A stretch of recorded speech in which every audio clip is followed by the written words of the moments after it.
Hello guys, today I picked up this mountain bike. This is a Nishiki, which is a good Japanese brand. If you watch my previous video, I already did a Nishiki, an old racer, which was pretty good. So yeah, so this one's got few issues, but nothing um, terrible, so I should be able to fix it and give him a second life. He's got a decent paint, metallic, sort of bluish purple, um, and some good rims as well. So yeah, hopefully we could do a nice finish bike with that. Here we are. So this is the Nishiki mountain bike.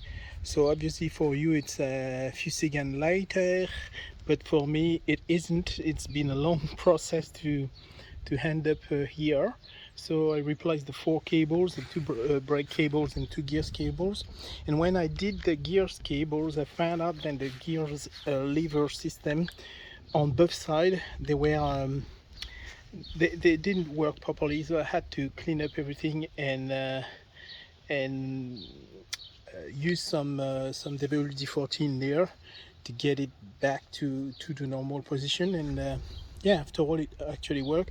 I also replaced the grips, so the bike is in quite good condition. I bet it will please someone. I also respray a little bit the fork and the stem. The handlebar was quite nice, just the grips, and yeah, at the end of the day we'll make a nice bike for an happy buyer. The gear system is clean, and the Shimano STX, it's always a plus. It's a good system. The two tires are good as well. All right, here we go, another bike today. This one it's a bike from a home place. It's not a bike from the recycling center. However, this is the kind of bike I would get normally from the recycling. It's almost gone. The bearing of the crank is completely gone. The rear derailleur is in the spokes. It's stuck in the spokes. The wheels completely buckled, dead. The front wheel still good enough, and the tire is good, and the handlebar and gearing system seems to work. So this is something I can do with the bike. I can remove all the interesting part, throw away the dead parts. This saddle could be fixed. I will probably fix it, and it would be a good example for a video later.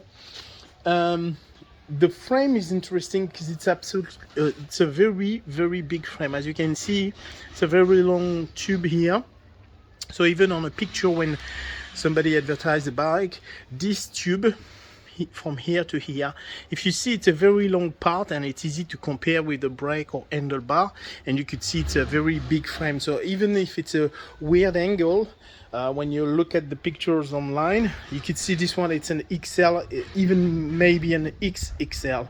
So we'll have a look to that later. The frame could be reused. Right, so let's do it. I will remove everything from this one. Thank you, see you later. Now, when you're going through a very old bike and you realize you will not doing a renovation from that one good thing to do is to check what you can fix or not on a bike. It's something for you to learn. Example of this one, so if you remember, the derailleur was in the wheel, so all of this was done, no drama. I knew that already. The chain seems to be clean, or way cleaner than most of the other part of the bike, so I will probably clean up the chain and remove it. I've noticed also that the rear fork with the support for the derailleur is completely bended in the frame this way. So I will check if it's something we can fix back to the normal position. Not because I will use it, I will not use this bike, but it's important for me to know if it's something fixable or not. So in the future, if it happens, I can give a try or not.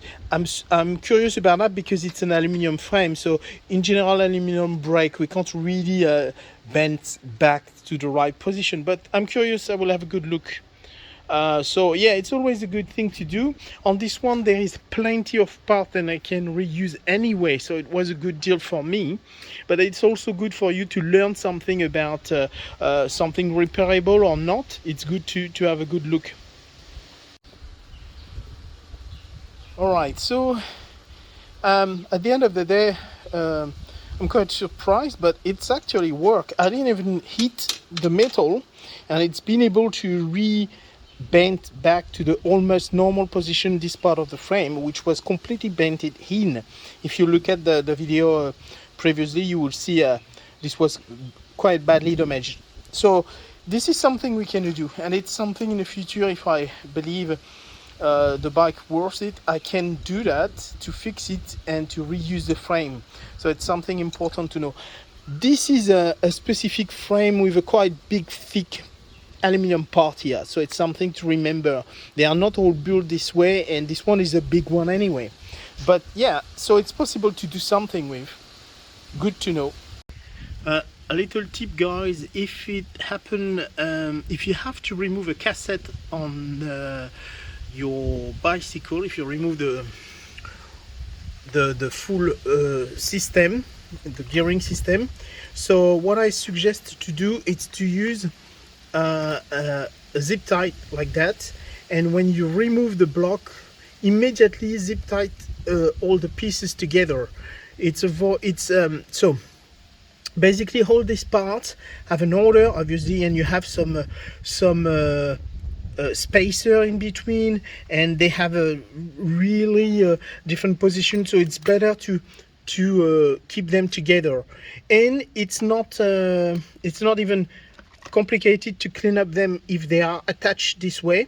You can still doing the cleaning properly all around it. So I really recommend to do that to save some time. Obviously, if you didn't do it, you will find your way to put them back together if you take your times, but it saves some time to do it this way. I do not remove the cassette systematically to clean up everything. I just did it this time because I had to replace some spokes on these rims, which I don't do necessarily all the time, but this is a nice Shimano rim, so yeah, why not? I just did it and can use the rims on another bike. It came from a bike that I already fixed, already replaced the rear wheel, but yeah, it would help for another renovation later. Thank you. Alright, so this is now time to put back the cassette on the rims. Just to mention, there is a different shape on one of this thing here. To allow you to put this back to the right position, you have to find out this narrower little things here compared to the other one, who are all the same size, but this one is smaller. So obviously on the cassette you've got the same shape and it's fit perfectly well like that. Here we are, the cassette is back on the rims, all sorted, everything works fine, quite pleased with that. Alright.